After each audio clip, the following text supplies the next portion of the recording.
Yo, what is going on, everyone? My name is Nick, or the Notorious Fantasy, and in today's video, we're going to be doing a 12-team PPR mock draft from the 8th overall spot on ESPN Fantasy. Inside today's video, I'm going to be talking about my thought process throughout my picks, as well as my thoughts overall on the picks going on around me, so that you guys can have the best idea into my kind of thought process in going into a 2021 fantasy football draft from the 8th overall spot. But before we get on into this video, if you are new to my YouTube channel and you do end up enjoying today's video, I'd like to ask if you could please hit that subscribe button down below. Not only is it free, I put out content every single day to help you guys win your 2021 fantasy football championship. And while you're down there, whether you are new to the channel or not, please make sure to hit that like button down below to help boost this video up the algorithm so that more beautiful people like yourself can see today's video. I'd also like to let you guys know that I post articles every single day on awesemo.com, link down below in the comment section, as well as in the link in the description to my articles on there. Best way to help me out is by reading those articles. So without further ado, let's get into it. The draft begins with Christian McCaffrey, followed by Dalvin Cook, then Travis Kelce. Now, if you guys draft on ESPN,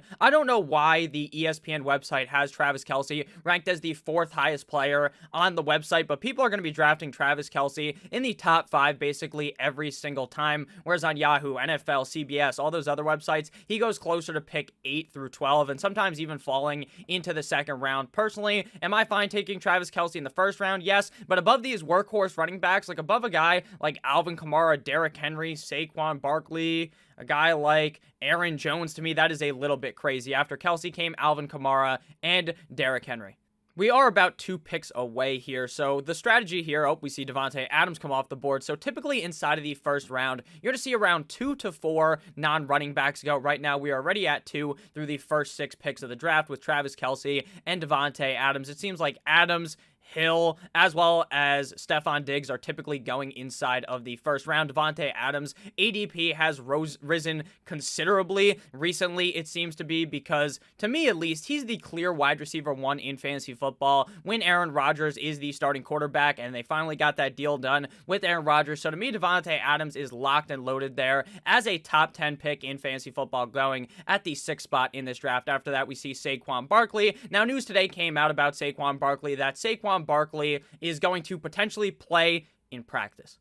Joe Judge has thrown us one way, he's thrown us the other. I have no fucking idea what to think about Sequon Barkley. Would I be surprised if he missed 2 games to start the season? No. Would I be surprised if he played week 1? No. So I don't really know what to think. I'm drafting Sequon in the first round, but understand there is pretty high potential that he ends up missing some games. So we're on the board here. Ezekiel Elliott, Austin Eckler, Tyreek Hill, Aaron Jones, all available at this point. We're going to go with Ezekiel Elliott at this pick. Last time that I did a 12-team draft, actually I think it was in yesterday's 14-team draft video, I drafted Aaron Jones over Ezekiel Elliott. To me, it's really like splitting hairs at that spot. I like Aaron Jones because of the touchdown upside he has in Green Bay. He's one of those running backs that could honestly score 20-plus touchdowns this season, and it wouldn't surprise me at all due to how dominant the Green Bay Packers offense is. Ezekiel Elliott on a pretty solid offense in Dallas, very good pass-catching ability, just like Aaron Jones. The biggest worry, though, for Ezekiel Elliott and the Dallas Cowboys is that Dak Prescott's going to have to be throwing the ball so many fucking times in these games because the defense is just so bad in Dallas. Again, Ezekiel Elliott should still be able to flourish. I think he's fine to be drafted inside of the top 10, but to me, there's definitely a debate between Ezekiel Elliott and Aaron Jones. Also, you could kind of have that debate with Austin Eckler, aka the boy, Mr. Clean with that bald-ass head, because Austin Eckler is just so good in PPR. In PPR, this man could easily finish as a top 5 running back because of the amount of dump-offs he's going to be seeing in this offense, and the Chargers now in 2021 with the second year of Justin Herbert, the pervert under center, I see really big things coming for Austin Eckler. After Austin Eckler came Aaron Jones, Tyreek Hill, Stefon Diggs, and Nick Chubb. So that higher end of the range ended up happening inside the first round, where we see 4 non-running backs go in the first round. Typically, anything higher than 4 is pretty crazy, so I think that 2 to 4 range is going to be what we see in a lot of these drafts. After Stefon Diggs, the second round began with 9-inch Nicholas Chubb, Najee Harris, Antonio Gibson, and Jonathan Taylor. While I am very nervous to draft Jonathan Taylor inside the first round with the injury to Carson Wentz, with the injury to Quentin Nelson, I am perfectly fine taking Jonathan Taylor at the discount inside of the second round, even even if Wentz misses some serious time, Jonathan Taylor is still going to be okay. His upside is just severely strangleholded if Jacob Eason sucks and if Quentin Nelson misses a serious amount of time, but I'm still fine taking Jonathan Taylor inside of the second round. So we're on the board here. Looking at the positions here, I'm going to go wide receiver because I feel very confident in Calvin Ridley, wide receiver of the Atlanta Falcons at this point. I think he is one of the only wide receivers in fantasy football that can finish as the number one guy due to the strict amount of volume he is going to be seeing in this Atlanta Falcons offense. I believe the Atlanta Falcons offense is going to be throwing the ball at one of the highest rates in the NFL, which is going to bode very well for Calvin Ridley with or without Julio Jones. Honestly, Calvin Ridley has been dominant, so I don't think it really matters if he's there or not. I understand that Kyle Pitts is going to take away some of this volume. Sure, I completely believe in that, but I still think Calvin Ridley is the clear wide receiver one on this team, and Matt Ryan loves throwing this guy the ball. After we went with Calvin Ridley came DeAndre Hopkins, DK Metcalf, and Justin Jefferson. The first round clearly dominated by running backs in this draft. The second round is when you start to see some more wide receivers come off the board. Typically, the third round, though, is when the floodgates are open completely and a zillion wide receivers come off the board. Now, I know you might be questioning, Nick, why did you draft Calvin Ridley over DeAndre Hopkins? And again, it's kind of a scenario where you are splitting hairs, just like to me with Aaron Jones and Ezekiel Elliott. I think that Calvin Ridley has higher upside to be on a more pass-heavy offense compared to the Arizona Cardinals. DeAndre Hopkins he is a touchdown monster, right? This is a guy that's built to score 7 million touchdowns, but Kyler Murray is going to call his number in the red zone a lot of times. They're going to try to run the ball a lot in the red zone, so that does limit DeAndre Hopkins' passing touchdown upside. Again, DeAndre Hopkins still a great player. It is very much splitting hairs, so if you took DeAndre Hopkins there, I wouldn't really judge you, but personally, I have Calvin Ridley ranked above DeAndre Hopkins as my number 4 overall wide receiver. After Jefferson came Joe Mixon, Clyde Edwards-Helaire, A.J. Brown, DeAndre Swift, David Montgomery, Chris Carson, Terry McLaurin, Keenan Allen, and Josh Jacobs. Seeing DeAndre Swift go inside of the second round seems like one of the more dangerous picks you can make. I understand there's a lot of upside there in Detroit with him being a very good pass-catching running back out of the Ohio State. We didn't really see it too much last year, but now a lot of those guys are gone. It's just DeAndre Swift and Jamal Williams. But a lot of this coach speak out of Detroit with Dan Campbell, the head coach of the team, is that this is going to be a 1-2 punch type of backfield, a hot hand approach. So DeAndre Swift in the second round, to me, is very, very risky. After Josh Jacobs came Allen Robinson and J.K. Dobbins. So looking at the running backs available at this point, we obviously already have Ezekiel Elliott. I'm not in love with any of these guys as a third-round pick, especially Miles Sanders. I think Miles Sanders is a perfectly fine running back, but to me, he does nothing special that makes me want to draft him. So I'm just going to lean with the wide receiver position and go 1 running back and 2 wide receivers through the first 3 rounds, unless Darren Waller is available, and he is at this point inside of the third round. To me, you just have to draft Darren Waller. Now, I'm typically not someone in years prior that is about drafting the early round tight end. I typically used to believe that you should wait until the later rounds and take an upside shot or 2 at the tight end position. But what I came to realize is that the positional advantage at tight end is just so fucking strong when you can find a tight end in the third round that could beat out Travis Kelce. Now, I'm not saying that he will, but I'm saying him or Kelce should finish as the tight end number 1 if neither of them end up getting hurt. If there is an injury, then obviously someone can surpass them. But who else behind Waller and Kelce can do it? Maybe George Kittle, if Jimmy Garoppolo is the starter the whole year, because we know Jimmy Garoppolo loves to feed the ball to George Kittle. I believe if Trey Lance takes over, then the offense is going to be a lot more efficient, but there's going to be a lot less passing volume, which could hurt George Kittle, especially since Jimmy Garoppolo loves throwing the ball to George Kittle. Darren Waller is the clear wide receiver number 1 on that team, and he plays tight end. I am all about drafting Darren Waller inside of the first 3 rounds of the draft. He could go in the second round of your draft, and I wouldn't be surprised, but on ESPN, his ADP appears to be relatively low, so getting him inside the third round was definitely a solid pick. So normally, in the first 3 rounds of the draft, I typically advise to get 2 out of 3 of your picks to be running backs, because the running back position falls off the board very, very fast, like we've seen already at this point in the draft.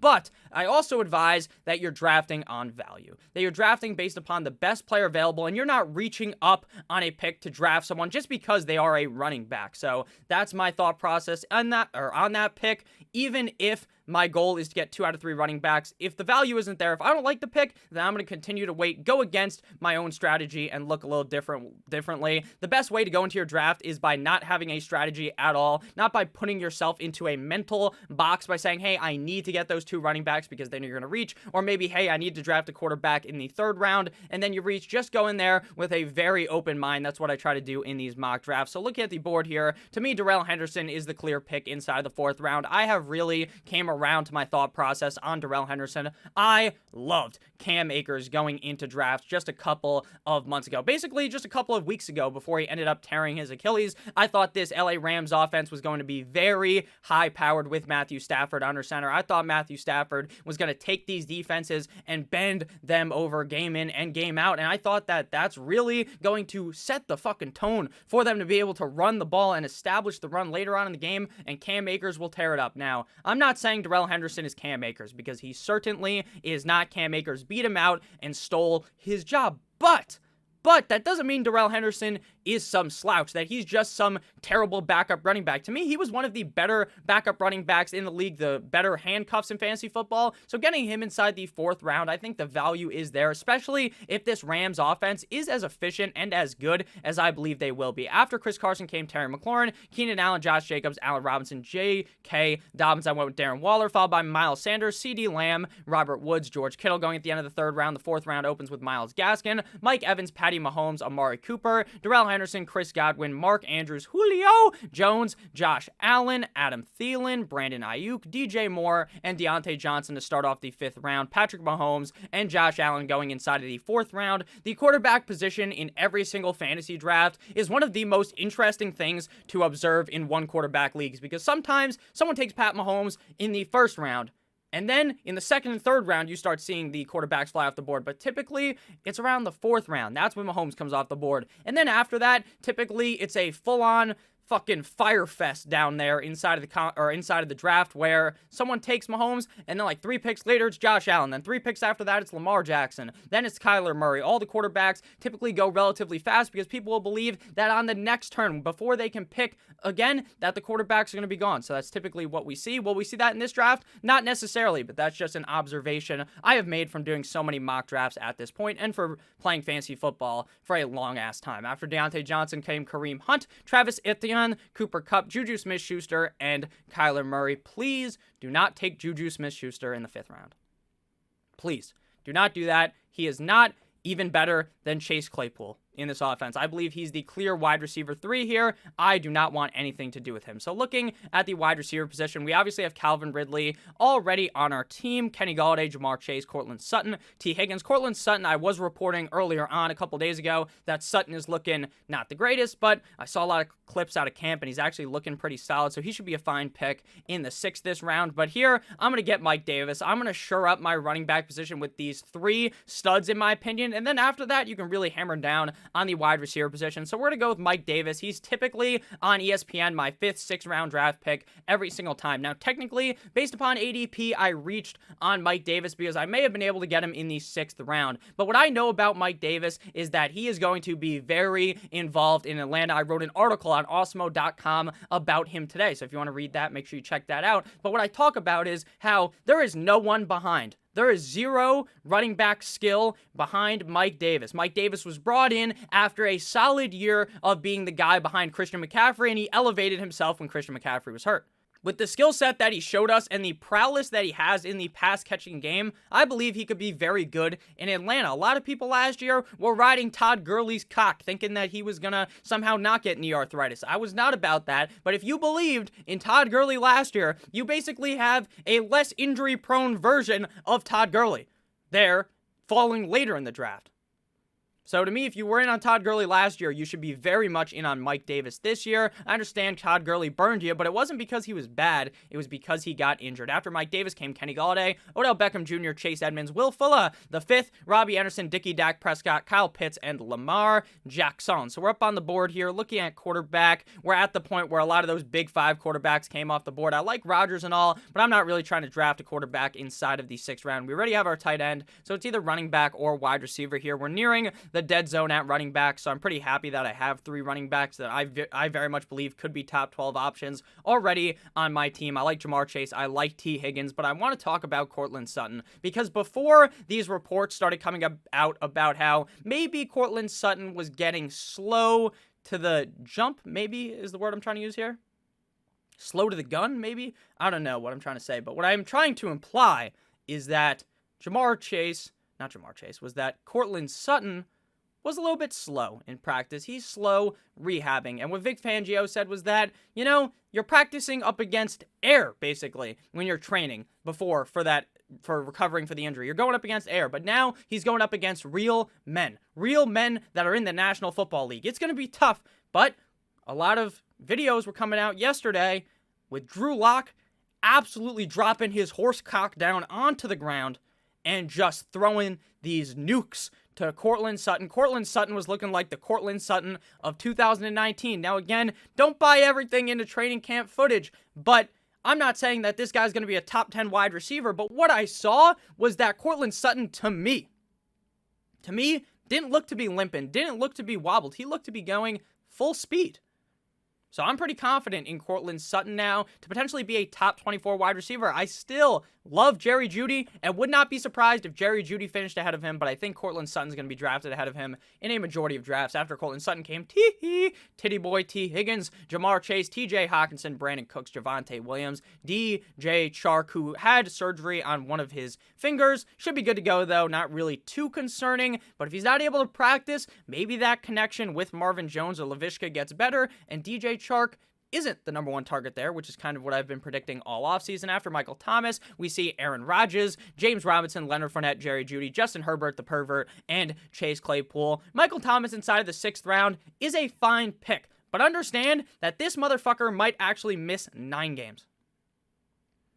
I doubt it, though. I think he misses more like 6 games, but still, he's going to be missing some serious time, and if you don't have an IR spot, then I'm not really looking to draft him, because if you have an IR spot, you draft Michael Thomas in the 6th round, the 7th round, the 8th round, and then you put him in your IR, and then right after the draft, you just pick someone up off the waiver wire, and it's all fine and dandy. But if you don't have an IR spot and he has to ride the bench for a while, I don't really like that, because that's an inactive spot on your roster for a bunch of weeks of the season. Looking at running back here, nothing too special. I do like Damian Harris, but I want to go ahead and get some more wide receiver help, considering, again, Cortland Sutton is a little bit banged up, so we're going to go ahead and draft Devonta Smith at this pick. I do really like Devonta Smith. I think I am much higher on Devonta Smith than the consensus fantasy football analysts, than compared to other fantasy football analysts, because I believe that he is the clear alpha dog, the big dog in Philadelphia. I believe he's going to be the number one target. I believe he's the most talented wide receiver on that roster. I believe that he could easily finish as the wide receiver 1 in terms of being a rookie, the rookie wide receiver 1. So I like him inside of the 7th round. He is banged up right now, but I do believe he'll be fine for week 1, so I'm not all that nervous, especially since he's my wide receiver 3. And while Cortland Sutton is still banged up, I think he should be fine. If you guys have ended up enjoying through the first half of this video, please make sure that you do hit that subscribe button down below. If you have enjoyed thus far, I put this content out every single day, typically 2 videos a day. Today, you're just getting 1, but normally 2 videos a day. So I really appreciate if you hit that subscribe button down below. Make sure to hit that like button as well. After Devonta Smith came Logan Thomas, Laviska, Shenault, Dallas Goedert, Russell Wilson, Tyler, Boyd, Curtis Samuel, Zach Moss, and Michael Gallup. A lot of talk about Michael Gallup not being re-signed at the end of this year, which doesn't really surprise me. They have a pretty solid wide receiver core there, but with how pass heavy they are, I still like drafting Michael Gallup. But a player that is really starting to make me very excited to draft is Antonio Brown. Now, again, a lot of people were hating on this take of mine from earlier on in the offseason about how I'm a little bit squeamish, a little bit nervous about Mike Evans and about Chris Godwin. Now, I'm not nervous about the talent. I'm not nervous about some insane fucking career decline, because that's not what's going to happen with those guys, right? Those are some of the more elite wide receivers in the National Football League. But when Antonio Brown was healthy, when AB is in there with Godwin, with Evans, he's going to suck up a lot of targets. He just is. He's still good. Now, he's not prime Antonio Brown or something, but he's still good. He scored a touchdown in the Super Bowl. He's still good.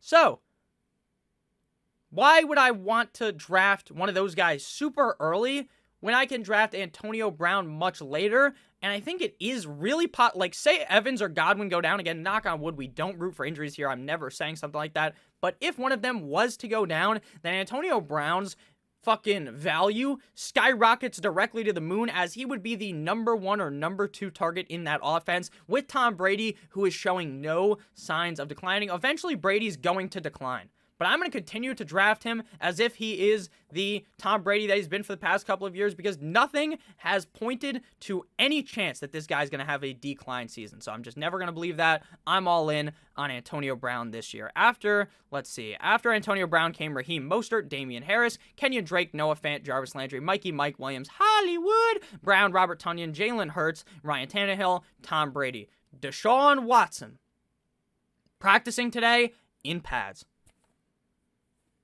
I mean, again, I don't know what's happening there. I have no idea. I don't know what Deshaun Watson did. I don't know what he didn't do. But what it appears is that the NFL is laying down no law, nothing on Deshaun Watson, and that could mean that Deshaun Watson is a starting quarterback in the NFL week 1. And a lot of this is talking about how Houston's not really looking to trade him, so he's going to be the quarterback of the Texans week 1. Now, again, something could change between now and week 1. That's about a month away at this point. But right now, based upon what we have seen, seems like Deshaun Watson's going to play week 1, and Deshaun Watson's probably a top 5 quarterback in fantasy football, even if the Houston Texans offense is so bad. So looking at the board now, we already got a bunch of wide receivers, so I'm looking to dive back into the running back pool, and on ESPN, Ronald Jones must have actually fucked someone at ESPN's wife, because Ronald Jones should not be getting drafted inside the 9th round. I understand there's an argument to make about Ronald Jones versus Leonard Fournette and about how Uncle Lenny is the better running back, blah, blah, blah, blah, blah. Personally, I believe Ronald Jones is the more talented running back, and even if he isn't, Bruce Arians uses the hot hand approach. That deadly approach I was talking about earlier with DeAndre Swift and Jamal Williams. If Ronald Jones is running hot, then he's going to be the guy for multiple weeks in a row. But the problem is Bruce Arians and that stupid hat he wears. He always screws you over, because if he makes one minute mistake, he's screwed.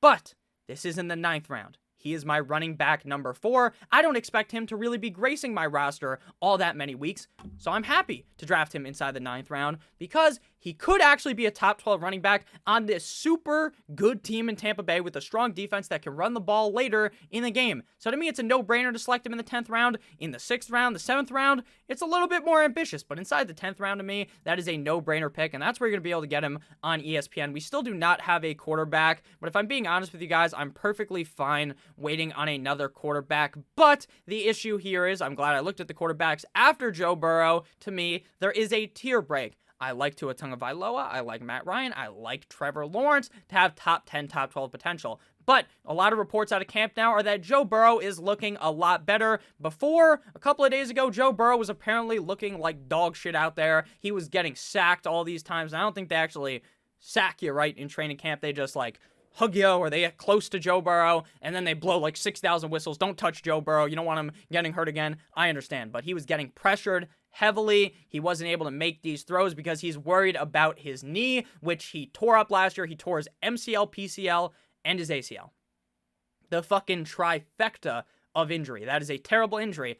But he seems to be fine now. He seems to be stepping into the throws correctly, doing everything fine. Now, Joe Burrow's rushing upside, to me, is strangleholded slightly by this injury. It depends when he fully breaks free from this injury. Because even if he's perfectly healthy, a lot of these injuries are a mental game. Psychological warfare put on to Joe Burrow by his knee. If he's able to break free from that, if he's able to not be worried about getting hurt, and he's able to run the ball, then man, oh man, Joe Burrow's upside is amazing, because that team's defense sucks so bad, and he's going to be able to be throwing the ball a lot in these games. So looking at the board here, we're probably going to go either wide receiver or running back here. We have our quarterback, we have our tight end, so I'm not really looking to draft backups at either of those spots. So looking at the running back position here, Nyheim Hines, Devin Singletary, J.D. McKissick, Gus Edwards, Alexander Madison, Tony Pollard, Giovanni Bernard. Wide receivers, we got Jacoby Myers, Nelson Aguilar, Paris Campbell, Russell Gage.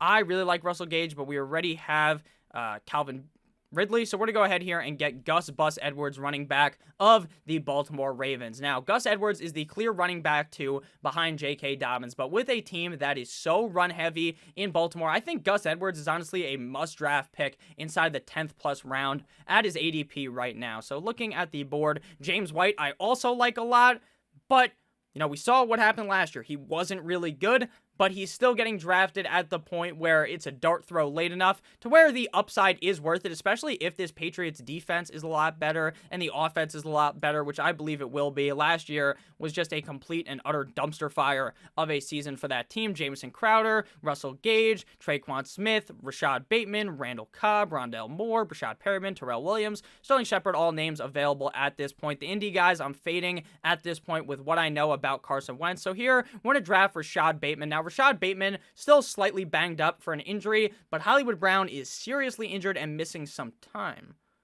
Rashad Bateman's better than Hollywood Brown. Hollywood Brown every single year gets overhyped because he's the fast motherfucker on the Ravens, and while Lamar Jackson isn't Patrick Mahomes or something when it comes to arm strength, like arm ability, passing, right? He's not, and everyone knows that, but he can still throw the ball. Right? He's not a running back like people joke about. He can throw the football. So, people like Hollywood Brown. He's a deep down the field threat. He's fun. He's going to have 3 good games this year. 3 good games. Yeah, that's fun, right? In best ball, that's pretty fun. Because you get 3 good games. But in a redraft league, you're never going to know when to start him because he will literally just destroy some defense, like the best defense in the NFL. Hollywood Brown will have this biggest game of his career, but then up against some garbage-ass defense, like he'll play up against the Jets or something, and he will get locked down and thrown into the fucking jail or something. He can't do anything in those games, so it's very confusing. Rashad Bateman looks pretty solid in practice, and in training camp, so I'm pretty solid. I'm pretty fucking hard to be drafting Rashad Bateman right now. All hands on deck for the Rashad Bateman hype train that I've just recently hopped upon. So looking here, because he could easily be the wide receiver 1 in targets there in Baltimore. I understand we drafted 2 Baltimore players back-to-back, but it is what it is. Looking at the board right now, it's starting to appear that Ty Johnson may have beaten out Tevin Coleman as the running back 2 in New York. Now again, nothing's set in stone yet, but that's what it's appearing like. So we're going to draft Ty Johnson here over Tevin Coleman. If things continue to move in the opposite direction, I think Tevin Coleman's better than Ty Johnson, but again, it's all about what the team believes, what the coach believes, and who they're rolling out there to be the running back number 2. And if it's going to be Ty Johnson, then he's going to be the guy you want to draft. So looking at our team right now, we have Darrell Henderson and Ezekiel Elliott as our 2 running backs. Our flex is Mike Davis. So we got 3 running backs. Then we have Ronald Jones and Gus Edwards. So we have 1, 2, 3, 4, 5, 6 running backs. 1, 2, 3, 4, 5 wide receivers. So a good rule of thumb in fantasy is to draft more running backs than wide receivers because it's very easy to find a wide receiver, even in a 12-team league, off the waiver wire. But when you're looking for a running back that you want to start week in and week out, that is very hard to find on the waiver wire unless there is an injury. So we're going to go ahead and draft 1 more wide receiver because we already have more running backs than wide receivers. At this point, it is a full-on moonshot at this pick, but I believe this one is a little bit safer than a moonshot, and that's going to be John Brown of the Las Vegas Raiders. I personally believe he could be the wide receiver number 1 on this team. I don't believe Henry Ruggs is the guy and ever will be the guy. I think John Brown to me fits the bill of being the number 1 wide receiver on this team, but still, the reason why I like Darren Waller so much is because he's the actual number 1 target, but he's a tight end, so that's why I didn't really include him when I was talking about that right there. Sorry if you just heard my chair squeak. I just fucking smashed into it with my arm. Hulk smash. I hope you guys enjoyed my picture of Chewbacca on the screen the whole time. I don't know if anyone ever noticed that, but I don't really like those boring-ass ESPN helmets. So I just pick a different one every single time. So I went with Mr. Chewbacca in this video. So looking at the board down here, what round did... Let me see, sorry. Man, Tyler Higbee in the 13th round. It's so crazy how different the ADP is on each website. Like on Yahoo, he's going in like the 8th, 9th round, whereas on here, he goes in like the 13th round. That's a little crazy, especially with my expectations of this offense in LA for the Rams. So again, make sure that you're practicing on the website you are going to be drafting on come your draft, because that's the best way to understand the average draft position on the site. Again, there's no perfect way to practice to be ready for any scenario that one of your fucking league mates throws you in, where they throw you in a whirlwind by doing something outrageous. And that's going to happen in your leagues, especially if you're playing with people that aren't as into fantasy football as yourself. So just make sure that you are practicing. I hope you guys do enjoy these videos, though. I try my best to give you guys the most informational videos while also having a fun time, but not just talking about numbers the whole time. So looking at the board here, we are going to be going with a kicker, and we're going to go with the main man, Justin Tucker the fucker, and then we're going to have to draft a defense. So by drafting a defense in fantasy, I don't really care about how you believe the defense is going to do on the whole season standpoint. I'm looking at a defense that has a good matchup week 1, and then after that, kick them to the curb, and don't you come back no more, hit the road jack type of deal there. I don't want anything to do with you past week 1, unless you have a good matchup week 2. I'm just looking for a good matchup week 1, looking for sacks, interceptions, low points, and then after that, guess what happens? After week 1, after that defense has that great game, then if they have a hard opponent week 2, you just cut them and you add a new defense. Again, haven't done that research yet, but I will make sure to have it done soon, since I know people start to draft relatively soon. My first draft of the offseason is August 22nd with my friends. I will be making a video on that so that you guys have a good idea of what my real teams are looking like. But again, the mock drafts, my real team is going to be very similar, because I'm not just sitting here spewing some bullshit. I'm saying what I genuinely believe about my teams. Team Notorious looking beautiful, but we're going to go ahead and look at them on the left, because again, for some reason, ESPN fails to understand that you really want to have a big screen here in the middle for the draft board. You need a draft board. The pick history thing is not good enough, in my opinion. You need a draft board, and you need a way to look at your team in a bigger way, which is still not available on ESPN. Again, I have no hate for ESPN, no love for ESPN either. I just think it's one of the worst platforms to be drafting on. Nothing against ESPN, though. Quarterback, Joe Burrow. Our running backs are Ezekiel Elliott and Darrell Henderson. Wide receivers, Calvin Ridley and Cortland Sutton. Tight end, Darren Waller. Flex, Mike Davis. Defense, the New Orleans Saints. Our kicker, Justin Tucker, the fucker. Our bench is comprised of Devonta Smith, Antonio Brown, Ronald Jones, Gus, Bus Edwards, Rashad Bateman, Ty Johnson, and John Brown. So let me know down below what you guys think about this roster. Do you love it? Do you hate it? Let me know. I'd love to read the comment section. I'm sorry if I don't answer every single comment, because we are at the point in the offseason where there's a lot more people watching, there's a lot more comments, but just so you know, even if I don't reply, if you say something nice, you say something, typically I do read it. I try to get to every comment, but if I miss you, I do apologize. So please just comment the question again.